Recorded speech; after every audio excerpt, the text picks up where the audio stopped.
Okay, I'll take that suggestion and move item 6B to be considered next, which is an informational presentation on solar power.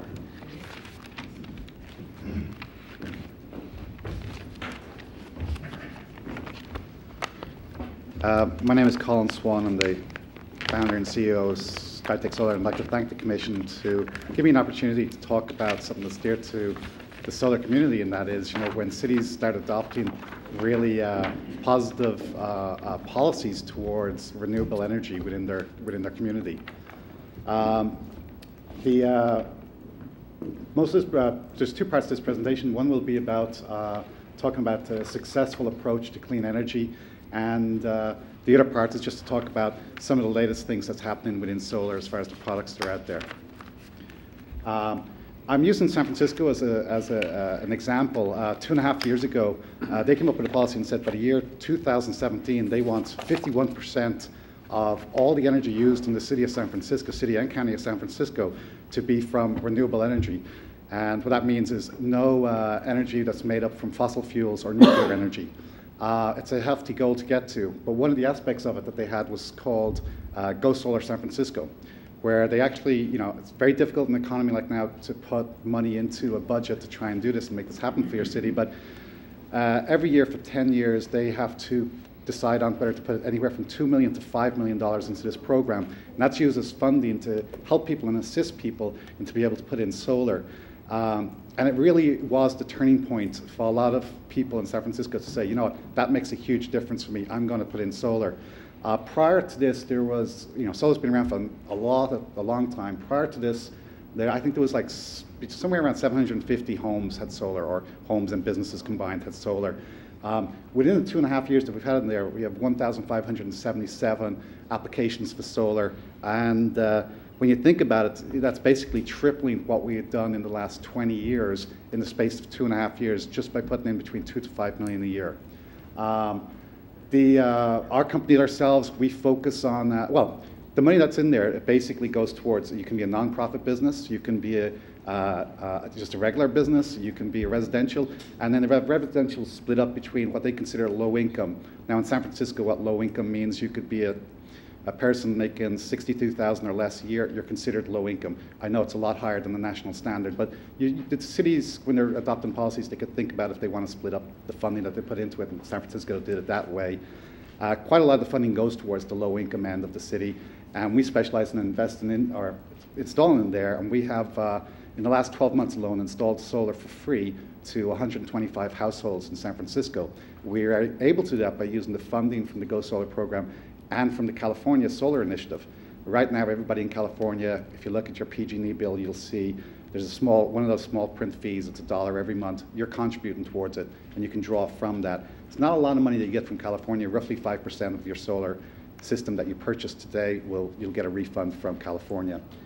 In total, they've paid so much. They've done $9.53 million. That's what the city's paid out to date over the 2.5 years to install this. And when you consider the benefits of what they did and the huge volume that they've had of people putting in solar, it's not too huge a price to pay. But there's a lot of other benefits. And when a city decides on what you want to do as far as installing, coming up with a solar policy for your city, you start thinking about, okay, if I'm going to hand out this sort of money, I want to see other benefits come back to the city. And so what San Francisco did was, they have generated 4.11 megawatts. It's worked out to be roughly about 12.1 cents per kilowatt hour. If you look in your PG&E bill, you'll see the baseline rate is roughly about 9 cents per kilowatt hour, and this is in the first year. So the cost of it is not that expensive. Solar panels, by the way, are guaranteed to last for 25 years. Like when you buy a television set, you get a warranty for 1 year. They're warranted for 25 years. As your TV set, will probably last 4 to 5 years. The panels probably will last a lot longer than that. They will go down in performance, but they're guaranteed a certain performance up to 25 years. So the return on investment is quite good, because if you think about it, let's say in the last 30 years, you're looking at a guarantee for 25 years. In the last 30 years, there's been PG&E basically, on average, are charging our consumers about a 6% increase per year. That's what it's averaged out at. So the other thing is to look at is the renewable energy credits.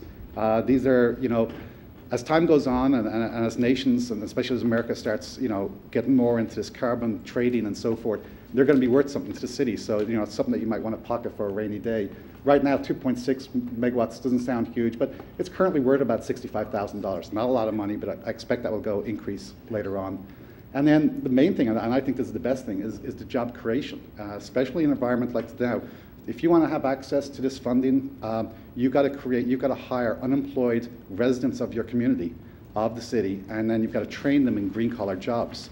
And in the 2.5 years, there's been 71 jobs created. And this is great.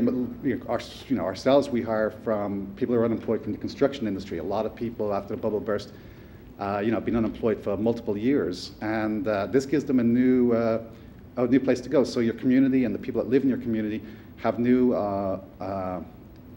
new occupation. A green-collar job. They're able to hopefully be able to use those skills going into the future, and they won't find themselves unemployed again.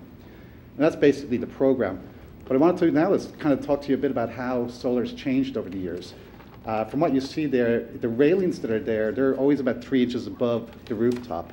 Now the railings and the panels always, for safety reasons and for fire reasons, have to be 3 feet away from all edges, just in case there's ever a fire in the house, the fireman can actually get up on there. What you see, those little boxes in between those railings, they're called microinverters. Years ago, you used to use just, well, and today, so a lot of companies still do it, you use just one main inverter so that the DC power gets converted to AC power, which is usable, and it's usually in your garage. The only problem with that setup is that if one panel becomes obstructed by sun in any way, like Christmas tree lights, you take out one light, all the lights don't work. So you're not getting the high efficiency from all of your panels. But using these microinverters, that helps you greatly and be able to make sure that each panel works independently of the others. And that's what it looks like. Then the panels go on top of the racking system. They're connected to those little boxes, which are the microinverters, and this is what it looks like after it's installed. Now, previously, actually, that's obviously on a tilt roof. The angle of what you do, it depends on the size on the tilt of the roof. This is on a flat roof. You'd always want to have your panels facing 180 degrees south. That's where you're going to get the most sun. And as you see those standoffs, we always face at about 15 to 20 degrees tilt. So it's an optimal tilt to try and get the most sun. And you can have any sort of configuration. Now, as you see there's like 5 panels. We, and a lot of companies do, we use, panels are getting better and better as time goes by, but some people will look at 2 roofs and they'll see on one roof they'll see 10 panels, and see on another roof they'll say 5 panels, and say, well, obviously the 10 panels are going to produce more than the 5 panels. Not necessarily. These are 240-watt panels. Therefore, if you're looking at a roof with 10 panels, and each panel was only 100 watts, the 5 of these 240s will obviously work better. So when you're judging stuff and you see things on roofs, don't judge just by the way it looks. Start thinking about, how productive are these panels.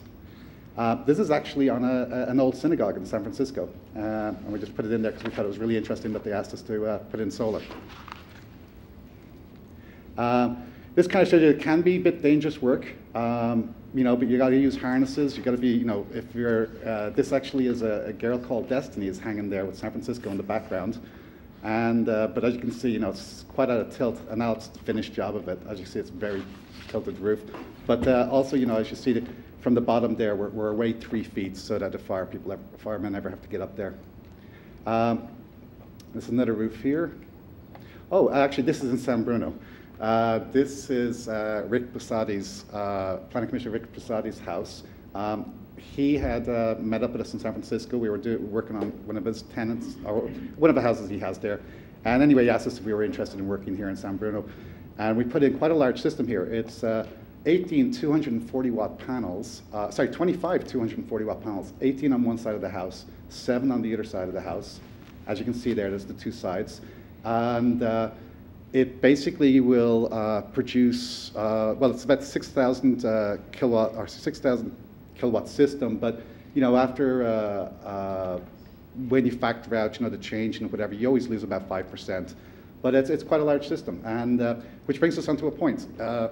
PG&E, how your system works with PG&E. Basically, when we met with Rick, we said, okay, let's take a look at your PG&E bill. And we said, well, you don't need 25 of these. And he said, well, actually, I want to expand on a few things. So I want to have more energy than I'm currently using.